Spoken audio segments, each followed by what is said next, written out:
राज्यसभा के स्वास्थ्य संबंधी स्थायी समिति के 72वें रिपोर्ट 2013 में ब्रजेश पाठक के नेतृत्व वाली स्पष्ट रूप से कहा था कि देश में गेट्स फाउंडेशन एवं पाथ अमेरिकी जो परोपकारी संस्था है, दोनों मिलकर भारत के बच्चियों को वह चूहा और बंदर की कैटेगरी में मानते हुए उन पर लाइव ट्रायल कर रहे थे अपने ड्रग्स का, जिससे उनमें बांझपन और मौत तक हुई। और इसकी जांच स्वतंत्र जांच एजेंसी से करने की सरकार के अनुशंसा के बाद भी जांच नहीं की गई।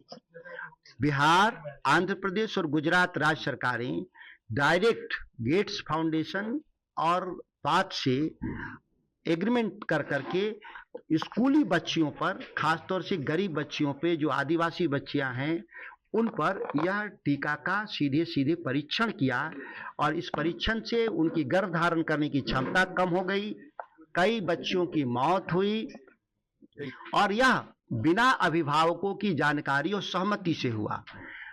केवल टीकाकरण तक ही नहीं, बिहार जैसे राज्य में अब तो गेट्स फाउंडेशन आद्री के साथ मिलकर सचिवालय और कैबिनेट में अब नहीं नीति का फैसला होता, बल्कि आद्री और गेट्स के जो सेंटर हैं वहां पे फैसले होते हैं। मैं मंत्री के तौर पे सत्यापित तरीके से कह रहा हूं कि फाइलों में मैंने देखा कि पीएमयू टीम के नाम पर बकायदा ये लोग मंत्रालय में घुसे पड़े हुए हैं।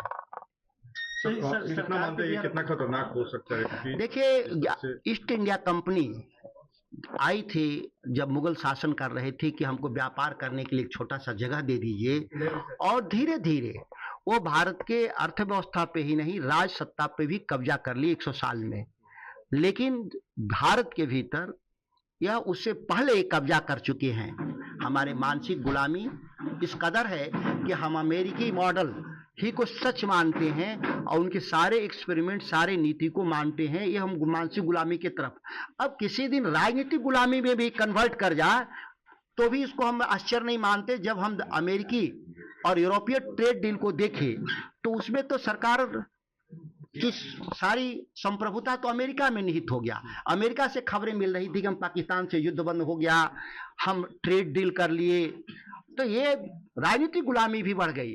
अब किसी दिन ये राज सत्ता पे सीधे कब्जा कर लेंगे, इस दिन किसी दिन खबर आएगी। अब सर, बिहार सरकार और बिहार के मंत्री पर भी आपने कहा ये इन लोगों एक बड़ी मिलीभगत की बात हो रही है और अपने जी, जब यह एप्स्टीन फाइल में जब खुलासा हुए करीब 2 महीना से जब ऊपर हो गया, फिर भी बिहार में खुद बिल गेट्स स्वीकार करता है कि हम उस अपराधी के पार्टनर हैं और घूमते हैं साथ में, और उसके साथ आप वापस समझौता 13 फरवरी को करते हैं जिसमें स्वास्थ्य मंत्री, गृह मंत्री और सरकार के वरिष्ठ अधिकारी शामिल थे। तो आश्चर्य होता है कि आखिर हमारी नीतियों का निर्माण और समझौते क्या कोई नैतिक मापदंड नहीं है?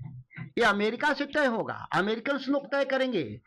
पिछली बार भी याद करिए, 1 साल पहले मैंने WRI के बारे में बोला था, जो यूरोपीय कंसल्टेंट था, जिसमें बिहार के भीतर बौद्ध फाउंडेशन का निर्माण करके किस तरीके से बिहार सरकार की ग्रीन एनर्जी पॉलिसी को प्रभावित करने का कोशिश किया।